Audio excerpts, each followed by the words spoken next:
Ótimo, tá bom.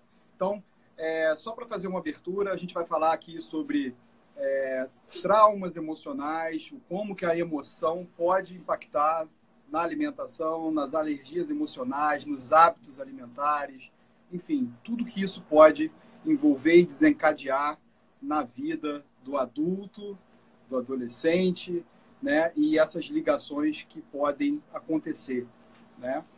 E eu queria, então, que você primeiro se apresentasse, né? Que você falasse quem você é, o que você faz, e depois a gente seguisse, então, nesse assunto.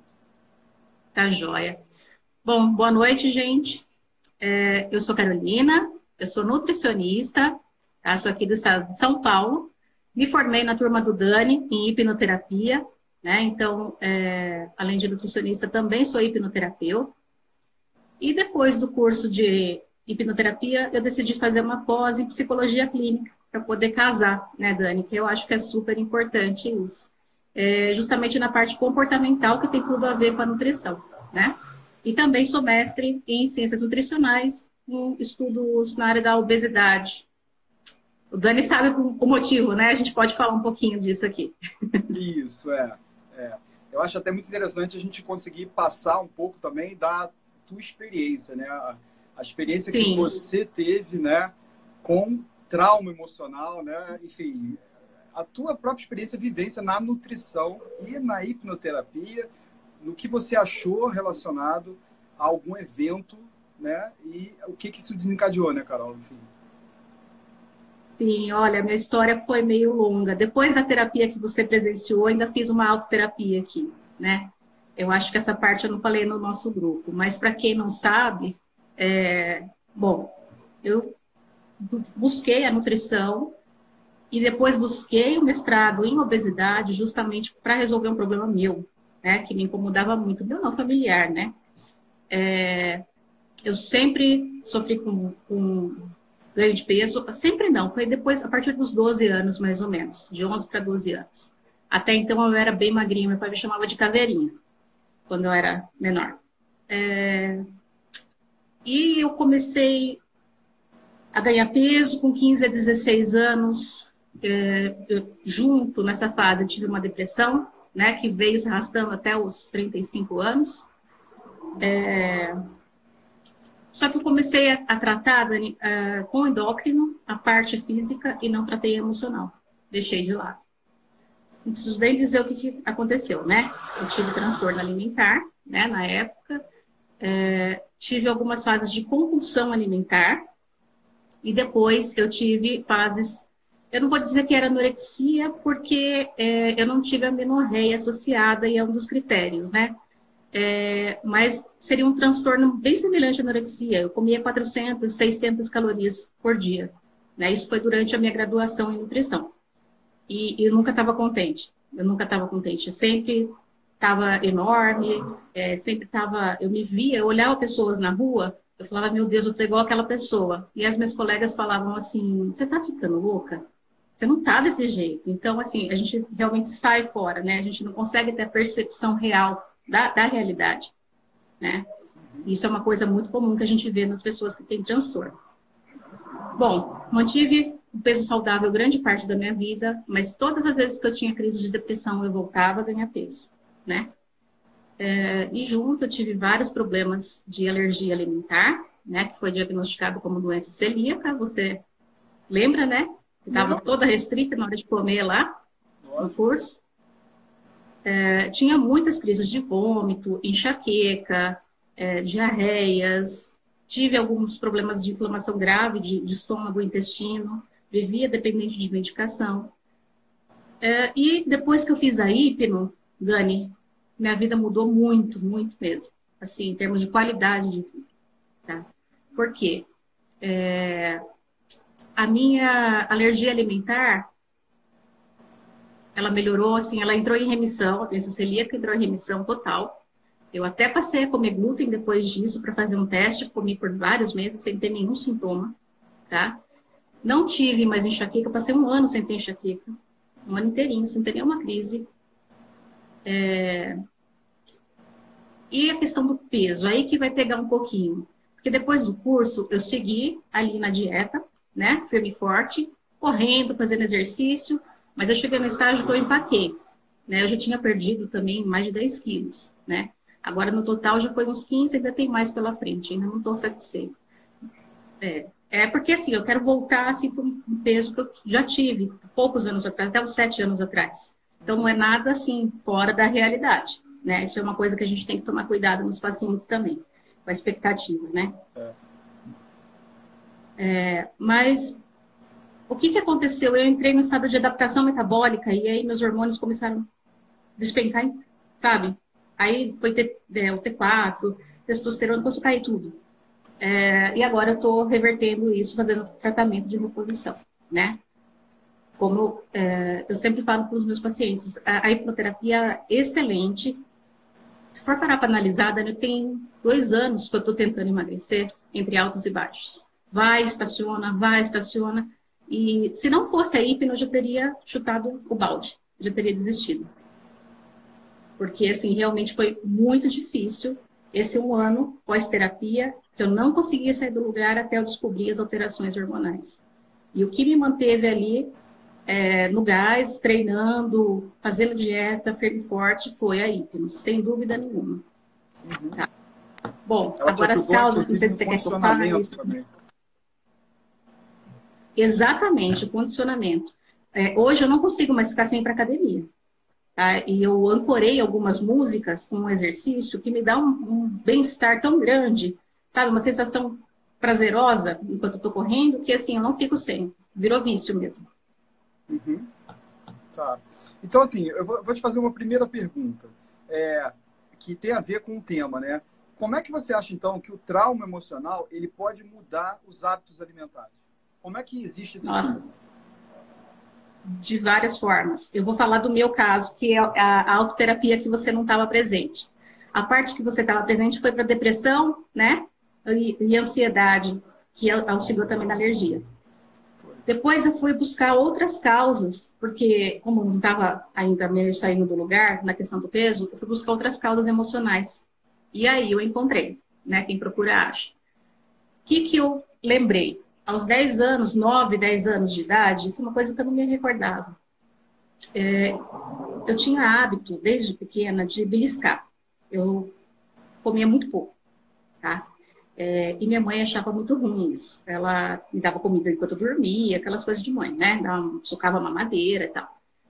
E assim, eu tinha acabado de almoçar e eu queria um iogurte. Eu queria dar um golinho no iogurte. Só que assim, eu abria, dava um golinho e deixava na geladeira. Eu não tomava tudo, né? Era aqueles belisquinhos, assim, para matar a vontade e acabou. Que a gente preconiza hoje, né? Para fazer, e não comer até sair pelo ouvido. Só que aí minha mãe já estava meio de saco cheio desse meu hábito. Nesse dia ela falou, não vai abrir o iogurte. Eu falei, não, mas eu quero. Então vai lá, abre o iogurte. Abri, tomei um gole, não quero mais. Agora você vai tomar. Eu falei, não quero mais. Ela tampou meu nariz e virou o iogurte na minha boca. Aí, a partir desse momento, o comer para mim tomou uma característica de punição. Então, sempre que eu me sentia culpada por alguma coisa, tinha que me punir, eu comia. E eu me recordo, foi um ECS, né? Um subsequente que veio depois desse, com 18 anos. Meus pais, naquela pressão que queriam que eu fizesse medicina, eu não queria fazer medicina, os dois são médicos, né? Eu não queria fazer medicina. E eu estava entre psicologia, tanto que eu comecei a fazer psico, depois eu parei, fui para Nutri, né? E eles criticando muito, e eu naquela culpa de não querer fazer medicina, né? Eu não ia fazer a vontade deles. E assim, a minha adolescência, boa parte dela, até da vida adulta, foi viver a vida deles, de acordo com o modelo deles, né? Então aquilo gerou uma culpa muito grande em mim. E eu me recordei, eu ligando para uma amiga e chorando, com uma trufa na mão, chorando desesperadamente, falando assim, eu não quero mais comer, mas eu não consigo parar. Eu não quero, eu não aguento mais comer, e colocando a trufa na boca, e comendo, assim, sabe, compulsivamente. E eu chorava que eu não queria. E assim, eu não entendia por quê, né? Aí remeteu a causa da punição, né? No ato da minha mãe forçar eu tomar o iogurte como uma punição. Então, aí eu ressignifiquei tudo isso e essa parte já cessou. Melhorou bastante. Sim, com certeza, sem dúvida nenhuma. Tá. E eu não deixava comida no prato, sabe? Aquela coisa assim, não posso deixar comida no prato, não aguento mais comer, não quero mais comer, mas eu tô lá, empurrando. Agora acabou, não faço mais isso. Estou satisfeita. Satisfeita até o ponto, assim, de até comeria um pouquinho mais, mas estou satisfeita. Eu paro de comer e já guardo na geladeira. Deixo para uma próxima refeição. Uhum. Então agora não vai mais goela abaixo a comida. Aham, entendo. Claro. Então, em caso clínico, Carol, aí trazendo um pouco mais porque você tem pego, inclusive, né, de casos de pacientes, você tem percebido que isso tem uma relação direta, ou seja, o trauma emocional lá de quando você vai tentar achar o conflito emocional, através de uma regressão, através de uma análise mais conversacional, você acha conflito e você consegue desenvolver isso com o paciente. Sim. E consegue ver o resultado no hábito dele hoje? Sim, melhora bastante, Dani. Eu anotei, deixei separado alguns casos aqui. Vou falando de forma aleatória, eu marquei vários, por sinal. Vou falar assim rapidamente, não vou dar detalhes, porque eu tenho até receio de que algum familiar veja a live e possa identificar, né? Então, eu não vou dar tantos detalhes, mas já peguei casos de abuso sexual, que veio na infância, na adolescência e depois na vida adulta. Foram 3, né? Isso gerou a compulsão alimentar, né? O hábito de comer em excesso, o ganho de peso, na tentativa de afastar o sexo oposto, para que ela não se sentisse mais atrativa para o homem, né? E mantesse ele distante. É aquela coisa, né? O nosso cérebro, ele identifica o perigo, rapidamente, ele olha, identifica o perigo, tudo de forma inconsciente, né, ou subconsciente, e já ativa o mecanismo de defesa, para autopreservação. Nesse caso, foi o ganho de peso. Já peguei casos onde a pessoa tinha compulsão por questões de abandono. Já era assim, casos de adoção, depois se sentiu rejeitado e abandonado pela família adotiva, e aí fez cirurgia bariátrica e desviou a compulsão para drogas. Aí foi bem mais complicado, né? Deixa eu ver. Tinha um caso... Tá, pode falar. Eu ia fazer só um parêntese. Nesse caso específico que você falou, do ganho de peso, da obesidade, né, da violência, na medicina germânica, aí falando um pouquinho da decodificação do corpo, quando a gente fala da obesidade, e aí quando a gente fala, que eu digo Dr. Hammer, né, na decodificação do corpo, ele fala que, em alguns casos, quando existe o conflito da pessoa, por exemplo, precisar se defender, se sentir impotente, desvalorizado, e sentir que a integridade dele é ameaçada, em alguns casos, o corpo vai reagir para se proteger. E muitas vezes essa proteção é justamente o acúmulo de gordura. De gordura. Eu preciso Faz todo sentido, né, Dani? Maior. Eu preciso ser mais forte. Eu vou me defender. Porque para Dr. Hammer, né, todo conflito fora da consciência, quando pega a gente de contrapé, instala-se o início de uma doença, né, que para ele é uma desordem biológica. Então, aí está o atentado à integridade. Eu fui colocado em risco. Me ameaçaram. Eu sofri algum tipo de bullying, né, quando a gente coloca lá na criança, na escola. E, consequentemente, eu me senti impotente e desvalorizado diante da situação. Então, a reação do corpo é criar proteção. E aí vai ao encontro daquilo que você falou. A mulher, quando ela é violentada, ela, de alguma maneira, vai criar proteção para que ela não seja mais vista. Abuso. Né? Exatamente. Faz todo sentido, né? Casa bem a teoria. Isso. E a gente vê na prática, né? Isso. Exatamente. Outro caso que também é comum pegar, Dani, pessoas que passaram muita necessidade na infância, que não tinha muito o que comer, e gerou a compulsão alimentar depois na vida adulta, né? Seja na vida intrauterina ou na primeira infância. Isso marca muito, né? Mesmo que a pessoa não se lembre de forma consciente, Tá ali, né? Tá ali no subconsciente. Você pega essa relação também da pessoa passar fome e depois gerar Ter uma passado. certa compulsão. Sim, sim, já peguei. Tá. Já peguei casos assim. Que aí é uma certa noção de ausência, né? Eu não tenho alimento, eu não tenho. É escassez. É uma Eu vou emoção. comer para não faltar. Eu vou comer Isso. enquanto tem. Tá. É mais ou menos isso.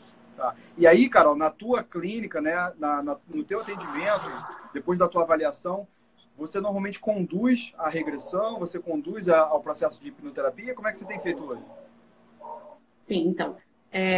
Quando a pessoa procura, né, para hipno, quando ela quer só um plano alimentar, uma linha de emagrecimento e tal, eu posso aplicar só a nutrição comportamental, né? Agora, quando tem esses traumas mais profundos, que está ali enraizado, o ideal é a hipno mesmo, né? Você sabe? E eu faço a hipnoanálise, né, com a regressão de memória. É o primeiro passo. Sempre faço a regressão de memória. Primeira coisa. Às vezes só isso basta, né? Só que tem pessoas que ainda ficam meio perdidas em questão do comportamento posterior, sabe? Não sabe exatamente como agir, parece que, né, até ela se adaptar. Então aí eu faço um acompanhamento com a TCC, com a cognitivo comportamental. Isso. E aí casa perfeitamente. Exatamente. E ajuda muito.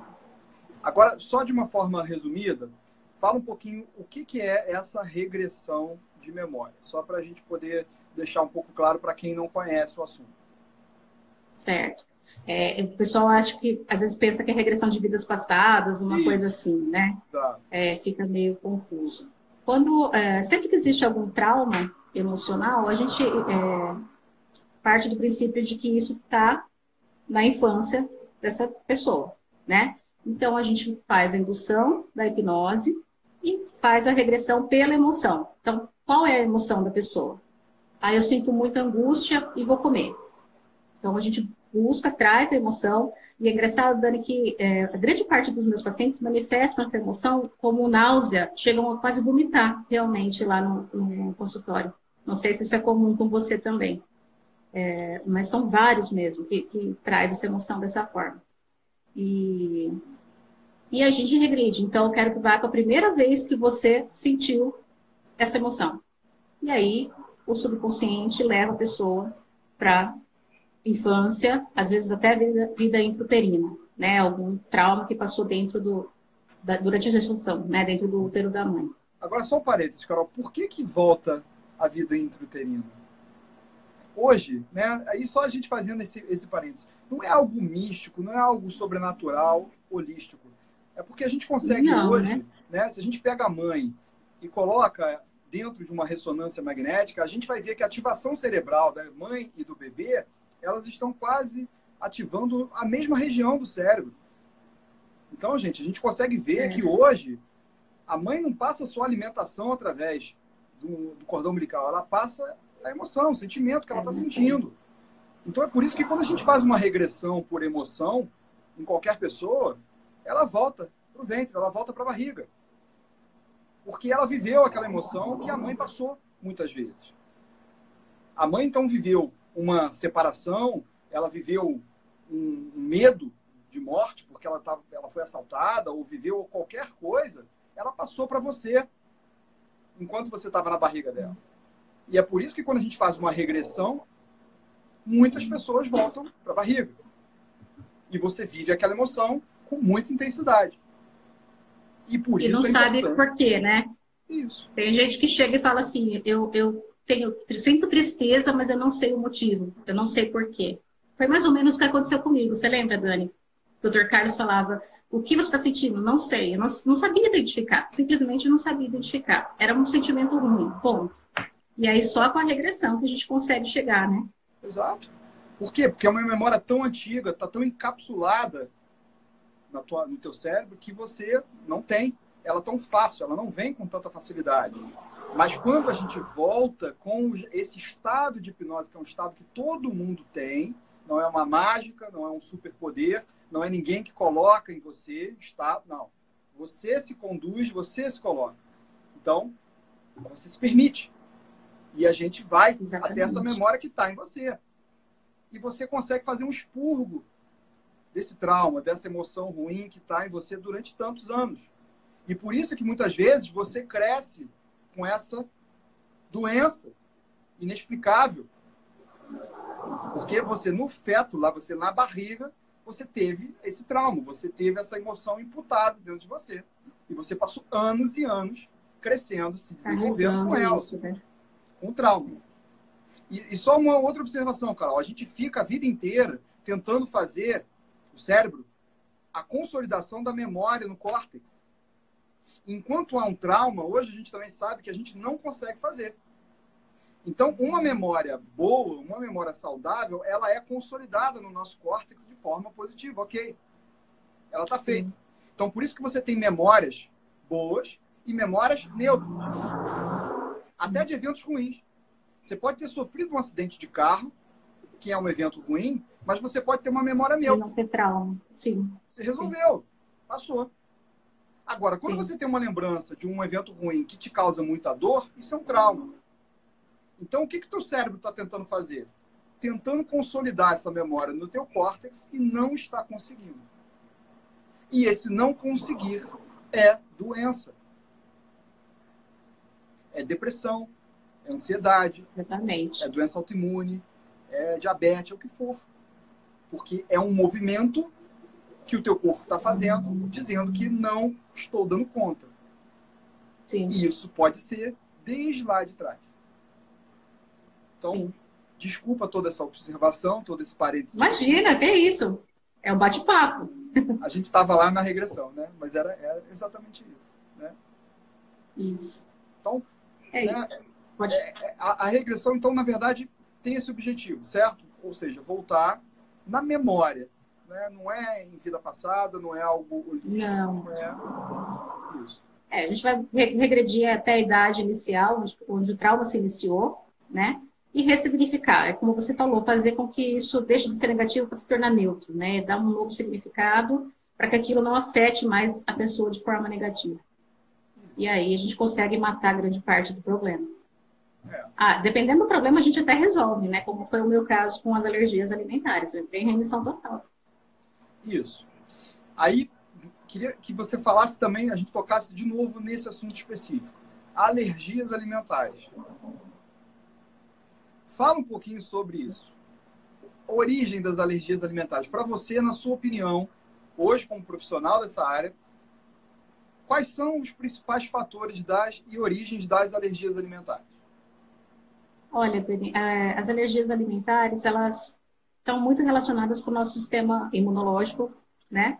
Que, por sua vez, vai ser afetado pelo nosso subconsciente. Então, acredito que grande parte, se não a maior parte das alergias alimentares tem um fundo emocional, assim, envolvido.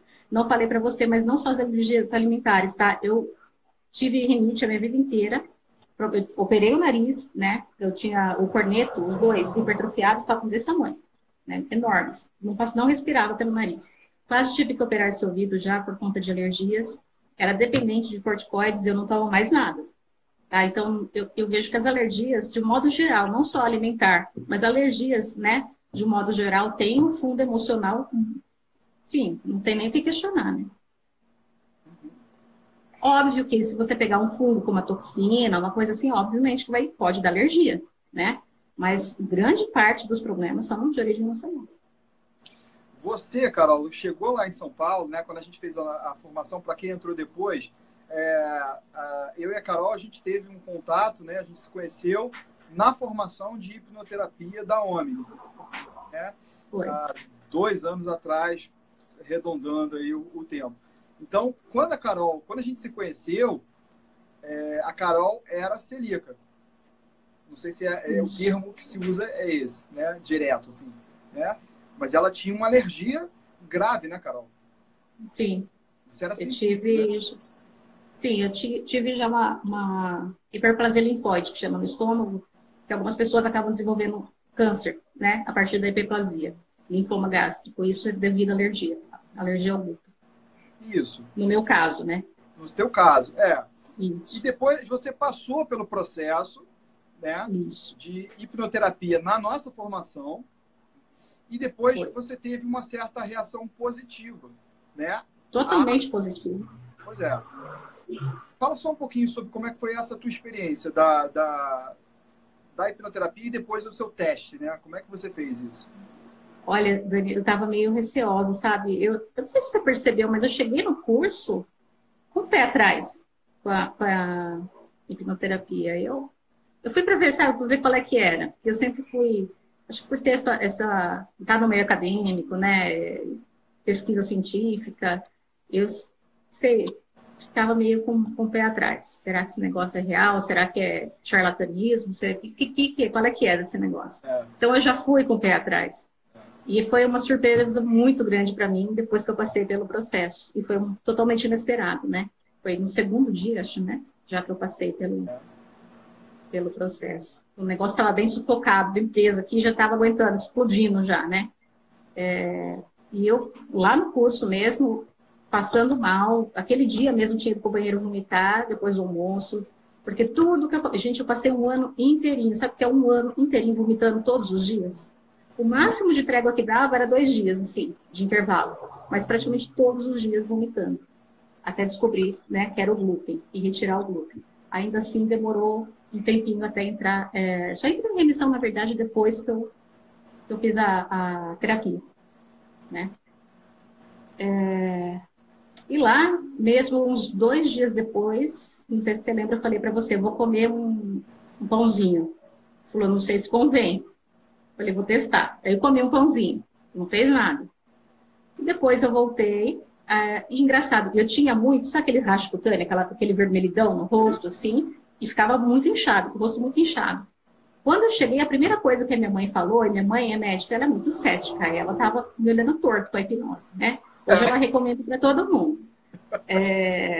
Eu cheguei, a primeira coisa que ela falou assim, ela falou, você percebeu que sua alergia melhorou? Você parou de comer glúten? Você não tá mais vermelha? Sua cara não tá mais inchada? Eu falei, então, só que agora eu voltei a comer glúten. Já tem alguns dias que eu tô comendo, porque eu tava comendo em São Paulo, para fazer o teste. Uhum. E eu tava ótima. Inclusive, ela percebeu e falou, né? E assim, eu passei, assim, comendo, óbvio que eu não ia me panturrar de glúten, né? Mesmo porque eu tava fazendo dieta. Mas uma coisinha ou outra eu comia e não tinha nenhum sintoma mais. Para quem passou um ano inteiro vomitando todos os dias, nossa, eu tava no céu, né? E sem enxaqueca, sem rinite, sem nada. Minha vida mudou completamente. Foi assim, parece mágica, né? A gente não quer falar que é mágica, mas parece. Realmente, o meu lado emocional, assim, tava gritando já, não tava... Estava explodindo todos os tipos de problemas aqui. Esse processo eu acompanhei com você lá, né? Eu queria que você trouxesse para compartilhar. Eu acabei de ver que o Jair aqui entrou na live. Jair estava lá com a gente também. Boa noite. Inclusive, eu não fui embora no dia da terapia por causa dele, Dani. Ele estava sentado com o Dr. Jair e eu não estava me sentindo bem. Eu olhei para ele e falei assim, eu vou embora. Ele falou, não, fica. Não vai. Ele chamou o Dr. Carlos e apontou, né, que eu não estava bem. Aí que a gente foi para terapia. Mas eu estava pegando minha bolsa para ir embora já. É mesmo? Você não sabia. Tá vendo? Pô, bom comentário teu. Esse detalhe eu não sabia. Eu sei que eu acompanhei. Foi o Dr. Jair. Jair me ajudou muito também. Demais, né? Grande amigo. Eu acompanhei muito essa história com você lá, porque eu vibrei muito contigo, né? A tua terapia foi uma terapia que emocionou muito todo mundo lá. E eu fui acompanhando essa história com você, né? Você falando que você estava testando. Eu lembro muito dessa cena. Você falou, eu vou comer agora e vamos ver o que vai acontecer. E vou continuar comendo, enfim. E tudo aquilo que a gente viveu lá, né? Então, assim, o recado sempre é isso que a gente está querendo dizer, né? Com tudo isso, com toda essa história, é buscar o conflito, né? E não se adaptar com a condição. Exatamente. Que passaram, que te colocaram de alérgica, de que você está assim, vai ser assim, pronto. Né? Sim. E existe uma busca mais profunda, existe uma forma da gente tentar procurar um conflito ou alguns conflitos que possam ter gerado isso que você tem. Mesmo que seja uma alergia que já colocaram para você como determinante. Exatamente. Para quem passou por um processo cirúrgico, quase passei por outro, né, com o ouvido, e agora, puxa, só de estar livre dos corticoides, eu sou, nossa, outra pessoa. É isso. né? Então, assim, resumindo o recado todo, acho que seria esse, né? De você não desistir, de você procurar sempre algo a mais, né? Fazer uma busca mais profunda, porque pode ter, é possível que tenha, né? Eu queria que você respondesse aqui uma das perguntas que chegaram, falando aqui sobre o vício, né? E a pergunta eu gostaria que vocês falassem sobre o vício no doce, especificamente no açúcar. Eu não consigo parar de comer especificamente alimentos doces. Você tem alguma observação sobre isso, Carol? Tenho. Vou dar um exemplo de uma paciente e vou falar mais a nível de neurotransmissores, né? A gente sabe que o açúcar, ele atua no sistema dopaminérgico de recompensa, da mesma forma que a heroína, né? Então, o açúcar não deixa de ser uma droga, só que é uma droga comercializável, legalmente aceita, né? Mas ele atua exatamente no mesmo centro cerebral das drogas, né? Então, uma sensação de bem-estar enorme, libera dopamina, libera serotonina e gera vício. Então, existe vício em doce? Existe. Tem abstinência também? Tem. Tá? Para isso, Dani, em termos de tratamento, dá para a gente trabalhar com condicionamento aversivo. Eu tenho um certo receio, ainda não fiz com ninguém, porque eu não achei necessário. Eu acho que isso é o último caso, é muito extremo, né? Se for uma pessoa diabética que já está prestes a perder uma perna, um pé, por conta de circulação, tudo bem, a gente pode pensar, mas eu acho que é uma coisa muito extrema, né? Você gerar um condicionamento aversivo, a pessoa pegar aversão ao doce, né? É uma possibilidade, não fiz, tá? Agora, teve um caso, essa paciente foi uma paciente bem antiga, eu na época não trabalhava com hipno, mas eu vejo que se eu tivesse o conhecimento em hipno, na época, eu teria resolvido o problema dela muito mais rápido. Tá? Ela tinha vício em doces, sempre no finzinho da tarde. E eu demorei umas 3 a 4 consultas até chegar num ponto de que o motivo que levava ela a comer o doce era preencher a falta da irmã que ela tinha perdido. A irmã morreu e ela tinha o hábito de conversar com a irmã no telefone todos os dias naquele horário. Então, como ela não tinha irmã para conversar, ela pegava bala e ficava comendo. Ela sentava com o pacote de bala e comia inteiro. Ela não parava de comer a bala, o doce. É uma tentativa de aliviar aquela dor, né? De preencher aquele espaço. Aí eu falo, se eu tivesse conhecimento da hipno naquela época, eu não levaria 4 consultas para chegar nesse ponto, né? Na primeira consulta, a gente já chegaria nisso aí, né? Através da regressão. E ela também não tinha ideia que era esse o motivo, né? Mas aí a questão do doce a gente precisa avaliar. O vício existe, a abstinência existe, é químico, tá? E pode ter questões emocionais envolvidas juntos para casar e complica mais ainda. A gente vai ter que trabalhar as duas coisas. O emocional e o químico. Entendi. Então, na verdade, o açúcar ele é um pouco diferente de alguns outros alimentos por causa disso, desse componente. Isso. Né? Isso. Tá. Okay. Tem uma outra pergunta aqui, que é em relação à medicação. Tá? Se você... Eu não sei se eu posso responder. Vamos ver. Então, a questão só é uma questão mais relacionada a... Existe uma indicação inicial à medicação ou existem tratamentos mais importantes e primários para eu começar a fazer um tratamento alimentar? O que você indicaria? Meu caso é grave. Não sei se eu entendi a pergunta. A pessoa quer saber... A pergunta dela... Ela tem obesidade grave. Isso. O que ela quis dizer aqui, na verdade, é que ela... O caso dela é grave, né? Pelo que ela colocou, é importante. Então, na verdade, ela queria saber se ela começa a fazer algum tipo de tratamento, algum acompanhamento nutricional, ou se ela deveria buscar remédio, medicação, né? Farmacologia. Eu acho que a medicação, eu não sou contra a medicação. Existem casos que a medicação é indicado totalmente, né? Não faço a linha da Nutri louca que é contra medicamento, mas eu não acredito só no medicamento, tá? É muito comum a gente ver hipertensos que fazem uso de medicação somente, não, ou diabéticos que fazem uso de medicação e não fazem dieta e são totalmente descompensados. Pressão super alta, glicemia super alta. Porque a medicação por si não vai resolver nada. A mesma coisa para o excesso de peso. Né? Então, em casos de obesidade grave, Dani, grande parte desses casos, acho que, se não a maioria, não vou falar 100%, mas a maioria mesmo, tem questão emocional envolvida, nesses casos de obesidade mórbida. Tá? Uhum. Existem estatísticas na literatura que falam que dos obesos, entre 30% a 50%, existe essa variação, de 30% a 50% tem depressão associada, ou ansiedade, ou os dois, depressão e ansiedade associados à obesidade. Então, eu partiria daí. Partiria do tratamento, primeiro de tudo, nutricional associado com a terapia. Tá? Depois, até porque a medicação, segundo a Organização Mundial de Saúde, ela só entra depois de você passar por 2 anos de tratamento dietético, mudança de estilo de vida, mudanças de comportamento sem resultados efetivos. Aí você cogita o uso da medicação. Tá? Ou até cirurgia. A doutora Jair perguntando. A dieta low carb? Você quer que fale um pouquinho, doutor Jair? Não entendi.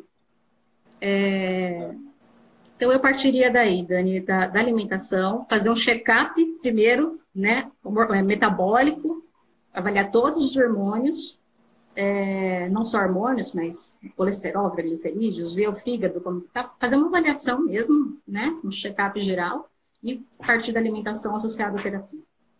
Depois a gente vê se é necessário realmente a medicação. Eu não partiria da medicação, não.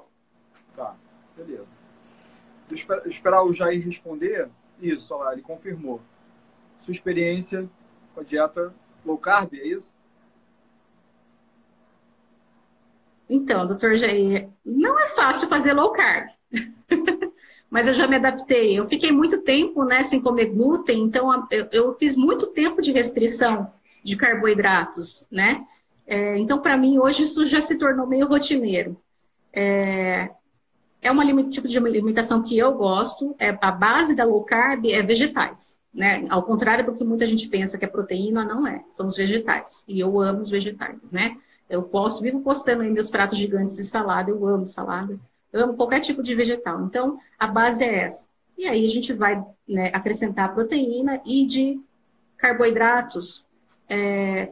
A gente vai ter vários níveis de low carb. Pode ser cetogênica, que eu tenho até 10% de carboidrato, que aí é bem restrita mesmo. E tem aí as variações até 40%, né? 20%, 30% até 40% de carboidrato. Vai depender muito de cada caso. Para mim, funciona muito bem, né? Eu tinha ovário policístico. Gente, eu esqueci de falar, doutor Jair também, ó, vocês que são da medicina germânica podem me dizer. Mas, a princípio, parece que eu não tenho mais ovário policístico. Depois da terapia também. É isso. Vou repetir alguns exames daqui a um mês, mas parece que normalizou tudo. E como, por conta do ovário policístico, eu tinha insulina muito alta. Inclusive, eu tinha crises de hipoglicemia de madrugada, acordava desmaiando. Então, eu controlava muito para evitar esses picos. E agora também não tenho mais, tá? Isso é outra coisa legal. Então, assim, a minha experiência está sendo boa. Agora que eu acertei meu hormônio, né? Estou regulando os meus hormônios que estavam muito baixos, está sendo bem rápido agora o resultado com a low carb. Logo eu vou postar fotos para vocês. Não, legal. Os resultados. Legal. E tem uma questão aqui também que é o oposto. Sobre os impactos emocionais na dificuldade de ganho de peso, né? E nas doenças de anorexia, bulimia e tudo mais. Então, na tua experiência, como é que é essa relação? Né? Porque a gente está falando, até agora a gente falou só da dificuldade de perder peso. Né? De perder peso. Para ganho de peso, eu nunca peguei nenhum caso, eu não sei te dizer, assim, da questão emocional, não tenho nada para te dar de exemplo. Mas com a anorexia, eu tenho um caso que foi interessante. Também acabou culminando no uso de drogas posteriormente. Foi um caso de parentificação. A mãe colocou o filho na posição de marido, desde muito pequeno. E ali, ela era extremamente controladora. E aí, a criança, para ter um pouco de autonomia, começou a se restringir, entrou no quadro de anorexia, bem grave. E daí, caminhou para o uso de drogas na adolescência, depressão, e virou, né, aquela bola de neve. Só que hoje a pessoa está excelente, maravilhosamente bem, eu estou muito feliz. Foi, assim, uma das terapias mais demoradas. Eu fiz, acho que 2 ou 3 terapias de 4 horas, porque era uma pessoa de longe, de veio de outro estado. Mas, gente, eu fico impressionada, eu fico muito feliz de ver como essa pessoa está bem hoje. Legal. Ela tinha essa questão de anorexia? Sim, anorexia. Tá. Por conta dessa questão do controle, né, da autoritarismo e controle da mãe. Tá. Então, você já teve caso clínico também específico, né, com trauma emocional, com evento emocional. Anorexia e bulimia está diretamente relacionada com essa questão emocional. Compulsão alimentar, né? Anorexia e bulimia, acho que a vigorexia também, Dani, que é aquela questão, para quem não conhece, a vigorexia é quando a pessoa desenvolve o transtorno de querer crescer, ficar forte, muito grande, né? Não tem limites, ela toma muito anabolizante, vai ficando cada vez maior. Isso também está associado com abuso. Já vi casos assim, não fui eu que atendi, mas eu já vi casos assim. Então, é que entra no que vocês falaram, né? Para proteção, para se defender, eu preciso crescer, né? Então, pode gerar tanto obesidade quanto a vigorexia, nesse caso.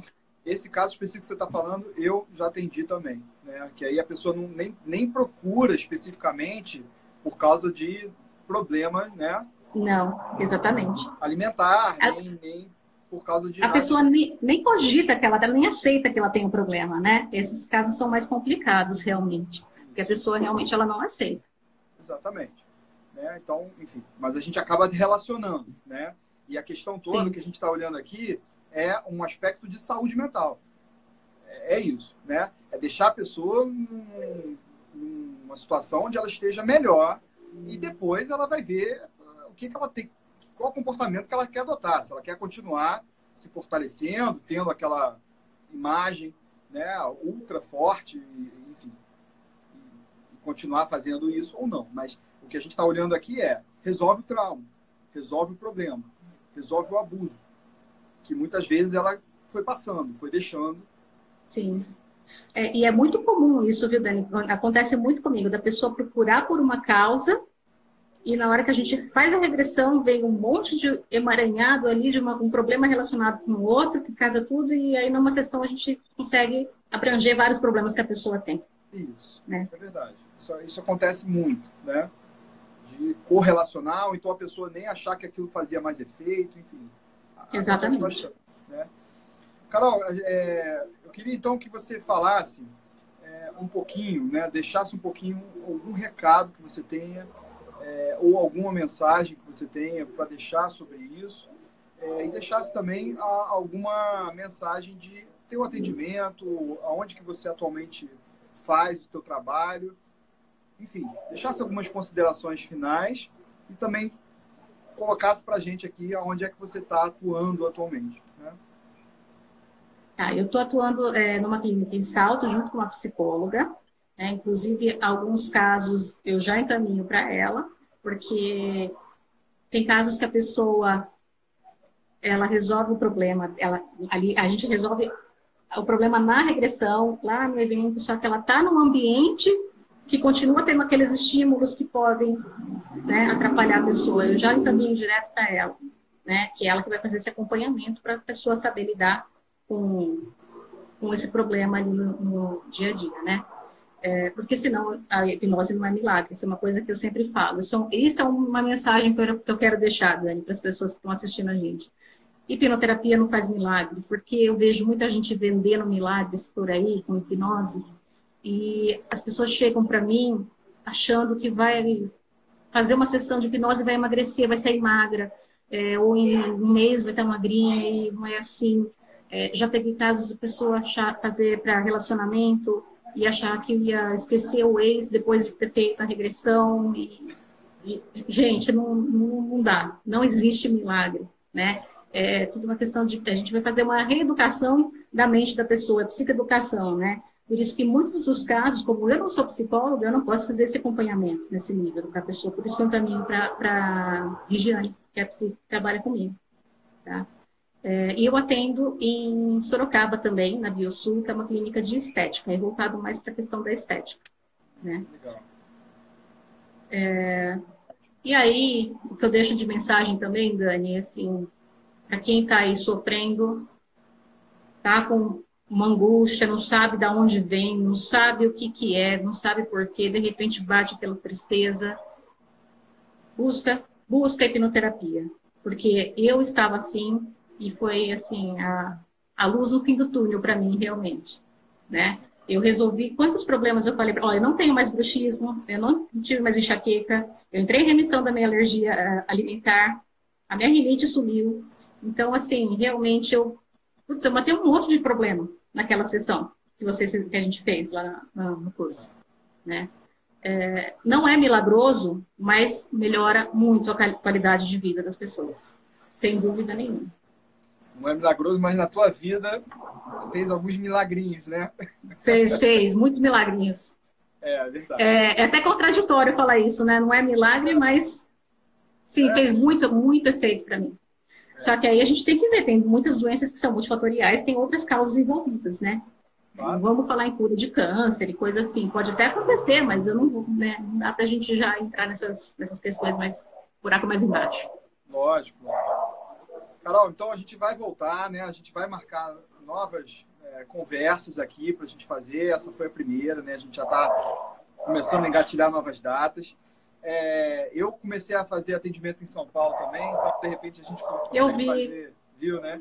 Bacana. Então, de repente a gente consegue fazer alguma coisa juntos aí também, né? Então a gente vai marcar novos eventos para a gente conseguir continuar essa conversa, tá bom? Então quero agradecer a todo mundo que participou, quero te agradecer também. Eu que agradeço pelo convite. Por esse tempo, né, que a gente passou aqui. Jair, um abraço especial aí para você, grande companheiro. E todo grande abraço, doutor Jair. Né? E todo mundo que vai assistir depois, quando a gente disponibilizar isso, depois, né, offline aí para todo mundo, tá bom? Mandem informações, perguntas, porque a gente vai responder, tá? Para mim ou para Carol, a gente vai mandar resposta para vocês posteriormente, tá bom? Então,